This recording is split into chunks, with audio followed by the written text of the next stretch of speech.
నమస్తే welcome to our channel. ప్రస్తుతం మనతో శ్రీ లక్ష్మీ గణపతి హవన ట్రస్ట్ దీక్షిత్ సార్ ఉన్నారు. వారితో మాట్లాడదాం. సార్ నమస్తే అండి. నమస్కారం. సార్ ఒక విషయం మాట్లాడాలి సార్. అది నిజంగా ఖండించాల్సిన విషయం అనే చెప్పాలి. ఏంటి అంటే చిలుకూరి బాలాజీ దేవస్థానంలో ప్రధాన అర్చకుల మీద రంగరాజన్ గారి మీద నిజంగా దాడి జరిగింది సార్. అది చూడంగానే చాలా బాధగా అనిపించింది. అంటే ఎలా అంటే రామరాజ్యం అనే సంస్థ నుండి ఒక 20 మంది వ్యక్తులు వచ్చి ఆయన మీద దాడి చేయడం, అలాగే ఆలయ బాధ్యతలు వాళ్ళకు అప్పగించాలి అని వాళ్ళు డిమాండ్ చేయడం. సో ఈయన్ని వాళ్ళ రామరాజ్యం అనే ట్రస్ట్లోకి మారిపోమని వాళ్ళు డిమాండ్ చేయడం జరిగింది సార్. వ్యక్తుల భావాలు లేకపోతే వ్యక్తుల ఆలోచనలు డిఫరెంట్గా ఉండొచ్చు, అది తప్పులేదు. కూర్చుని మాట్లాడడం వరకు ఓకే, కానీ అంటే దాడి చేయడం అనేది అది ఖండించాల్సిన విషయం అని నాకు అనిపించింది. ఇంకొకటి ఏంటి అంటే ఆయన ఎప్పటి నుంచో తెలుసు రంగరాజన్ గారు గొప్పతనం ఏంటి, అసలు ఆయన ఏంటి, ఆయన ఎలా చిలుకూరు బాలాజీ టెంపుల్ని ఎంత డెవలప్ చేశారు అనేది అందరికీ తెలిసిందే. సో అడ్డొచ్చిన వాళ్ళ అబ్బాయి మీద కూడా దాడి చేశారు. సో దీన్ని మీరు ఏ విధంగా ఖండిస్తారు సార్? ఓం శ్రీ మహాగణాధిపతయ నమః, శ్రీ సరస్వత్యై నమః, ఓం నమః శివాయ, ఓం నమో నారాయణాయ. మీరు చెప్పినటువంటి ఇన్సిడెంట్ చూశానండి నేను కూడా. నిన్న నైట్ నుంచే టీవీ మీడియాలో వస్తుంది. అవును సార్, నిన్న నైట్ నుంచి నేను కూడా చూశాను. చాలా బాధాకరమైన విషయం అండి. ఖచ్చితంగా సార్. ఎందుకంటే అక్కడ జరిగినది ఆయన రంగరాజన్ గారు మనందరికీ తెలిసిన వ్యక్తి. అందులో మనం చిలుకూరు వెళ్ళినప్పుడు ఆయన గోవిందనామాలు చెప్తూ ఉంటారు, మనందరితో అనిస్తూ ఉంటారు. సో చాలా మంచి వ్యక్తి అని మనకు తెలుసు. సరే, వ్యక్తి ఎవరైనా కానివ్వండి, అవతలి వాళ్ళని హరాస్ చేయడం అనేది 100% ఖండించదగిన విషయం. సో ఇప్పుడు ఇంకొకటి, మీరు రామరాజ్యం వాళ్ళెవరు అది అని చెప్పారు. అసలు రాముడు అనేటువంటి ఆయన ఒక గొప్ప క్షత్రియ ధర్మాన్ని పాటించినటువంటి మహానుభావుడు. మనమందరం ఇప్పుడు దేవుడు అని పూజిస్తున్నాం. సాక్షాత్తు విష్ణు స్వరూపుడు ఆయన. సో క్షత్రియుడు అంటే అసలు అర్థం ఏంటి అంటే అండి, ఎవరైతే బలహీనులు ఉన్నారో వాళ్ళకి ఏదైనా ఆపద వచ్చినప్పుడు ఈయన పోరాటం చేస్తారు. అంటే పోరాటము, యుద్ధం చేసినటువంటి గొప్ప మనది సంస్కృతి, క్షత్రియ సంస్కృతి. అంటే యుద్ధం చేస్తున్నారు అంటే ఏంటండి, ఒక బలహీనుడిని కాపాడడం కోసం యుద్ధం చేస్తున్నారు అంటే యుద్ధంలో ఏమైనా జరగచ్చు, స్వయంగా వీళ్ళ ప్రాణాలు కూడా పోవచ్చు. అంత గొప్పదనం ఉన్నటువంటి క్షత్రియులు వాళ్ళు. సో అలాంటి రామరాజ్యము సాక్షాత్తు శ్రీరాముడి పేరు చెప్పుకొని ఒక సామాన్యమైన వ్యక్తి, ఆయన పూజారి కావచ్చండి, ఎవరైనా కావచ్చు, ఆయన ఇంకా స్పెషల్ క్వాలిటీస్ మనకున్నాయి, అవన్నీ పక్కన పెడితే ఒక నార్మల్ వ్యక్తిని హింసించడం అనేది ఏ రకంగా అయినా, మాటలతో అయినా హింసించడము, లేదు ఇంకో రకంగా ఆయన హింసించడం అనేది, ఇంకోటి వాళ్ళ అబ్బాయి ఎవరో వాళ్ళ అబ్బాయిని కూడా దాడి అనేది మనం చూస్తున్నాం. అది మనం ప్రత్యక్షంగా చూడలేదు, న్యూస్ డిఫరెంట్గా వస్తున్నాయి. గవర్నమెంట్ పోలీస్ డిపార్ట్మెంట్ కూడా దాని మీద యాక్షన్ తీసుకున్నట్టు కూడా న్యూస్ వచ్చిందండి. కాబట్టి ఎవరైనా సరే వాళ్ళ వ్యూస్ మనం తీసుకెళ్ళాలి సమాజంలో కన్నప్పుడు డిఫరెంట్ ఉన్నాయి. ఇలా మీ మీడియా ఉంది, మీ దగ్గరికి వచ్చి ఇంటర్వ్యూ ఇవ్వచ్చు, లేదు వాళ్ళే న్యూస్ ఒక యూట్యూబ్ ఛానల్లో చెప్పచ్చు, మీటింగ్లు కండక్ట్ చేయొచ్చు. వాళ్ళ వ్యూ ఏంటి, ఇప్పుడు రామరాజ్యం అన్నప్పుడు రాముడి క్వాలిటీస్తో నువ్వేం చేస్తావో చెప్పాలి, కానీ రాముడికి అగెనెస్ట్ ఉన్న క్వాలిటీస్ తోటి ఒక అంటే ఒక బలహీనమైన వ్యక్తిని, అంటే బలహీనం ఇన్ ద సెన్స్ ఎందుకంటే 20 మంది వీళ్ళు వచ్చారు, ఆయన ఒక్కడే ఉన్నారు కదా, వెళ్ళి భయపెట్టడం కూడా రాంగే.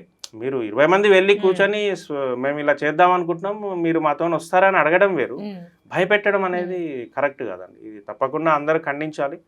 కాబట్టి మనకంటూ మన దేశంలో ఒక ధర్మం ఉంది, పర్టికులర్ లాస్ ఉన్నాయి, వాటిని ఎవరు డివియేట్ చేయకూడదు. ఎవరు డివియేట్ చేసినా దాని తగ్గ ఫలితం అనేది ఉంటుంది.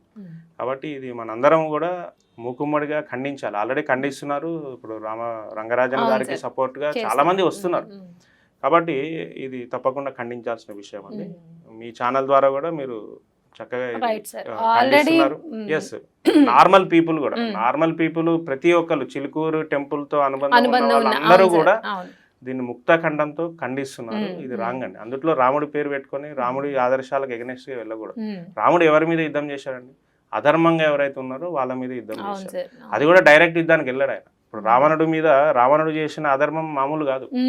దానికి కూడా ఆయన ఏం చేశాడండి, హనుమంతుని పంపించాడు, అంగదుని పంపించాడు. ఫస్ట్ రాయబారం, నువ్వు చేసిన తప్పురా బాబు, నువ్వు సెట్ చేసుకో అని ఫస్ట్ యుద్ధం వెళ్ళలే, మాటల డైరెక్ట్ ద్వారానే కదా సార్. మాటల అవును. ద్వారా వెళ్ళిన తర్వాత నెక్స్ట్ స్టెప్ యుద్ధం. అవును. కాబట్టి మరి ఆయన పేరు పెట్టుకున్నప్పుడు ఇవన్నీ పాటించాలి. మీకు ఎగనెస్ట్ ఏమైనా కనిపించినప్పుడు మీరు వెళ్ళి మాట్లాడి ఇవన్నీ చేస్తే బాగుండేది.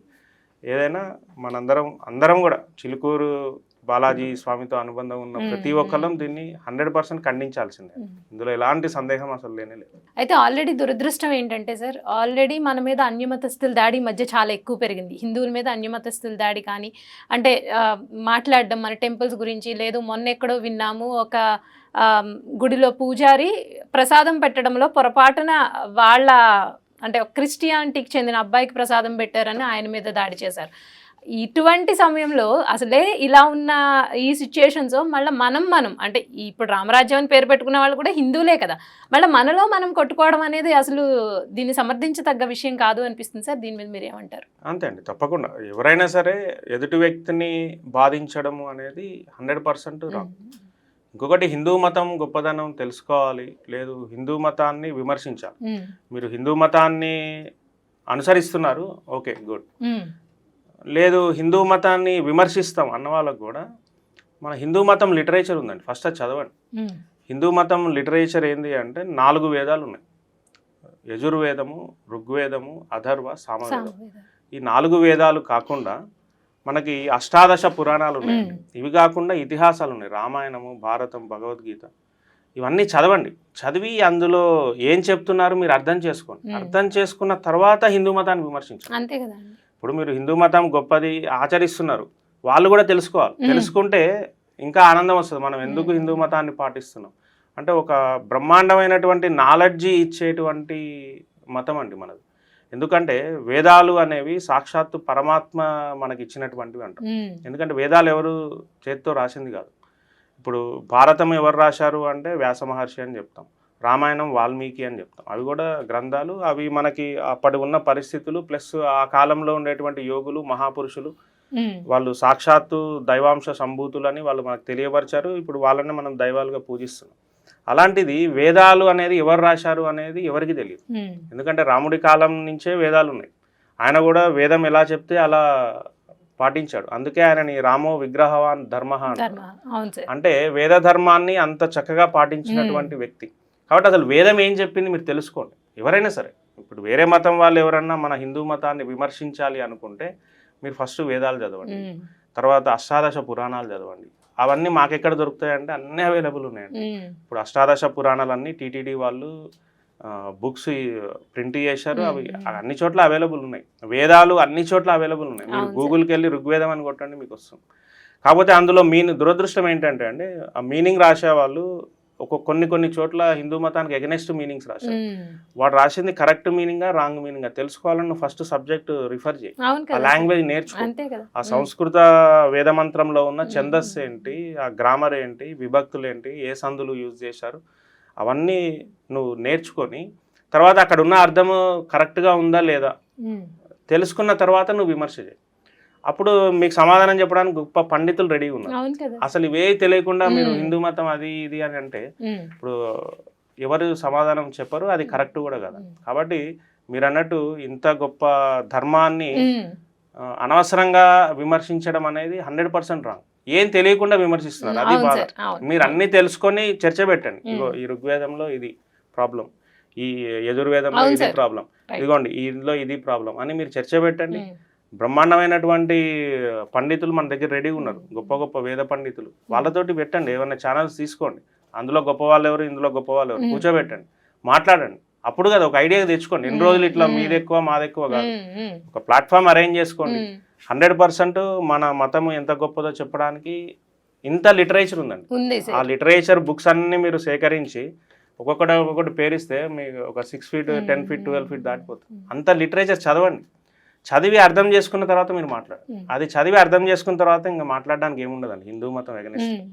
ఎందుకంటే అందులో కొద్దో గొప్ప నేను చదివి ఫీల్ అయ్యాను కాబట్టి నేను చెప్తున్నాను. కాబట్టి అంత అద్భుతమైనటువంటి లిటరేచర్, మొత్తము సమస్త సృష్టి ఎలా ఏర్పడింది, రేపు ఫ్యూచర్లో ఏం జరుగుతుంది అనేది కూడా మనకి ఇప్పుడు గొప్ప గొప్ప సైంటిస్టులు. ఎందుకంటే ఒక చిన్న ఎగ్జాంపుల్, చంద్రుడి మీద వాటర్ ఉంది అని మన వేదాల్లో ఎప్పుడో చెప్పాము. కానీ అది చదవలేదు చాలామంది. మనకు వేదాలు అట్లా దూరంగా ప్లాన్గా దూరం చేయబడ్డవి. అది మళ్ళీ డిఫరెంట్ సబ్జెక్ట్. ఓకే. అది ఆల్రెడీ ఈ మధ్య మనకు పండితులు వాళ్ళు చెప్తూనే ఉన్నారు. మనం ఈవెన్ మంత్రపుష్పంలో గుళ్ళో చదివే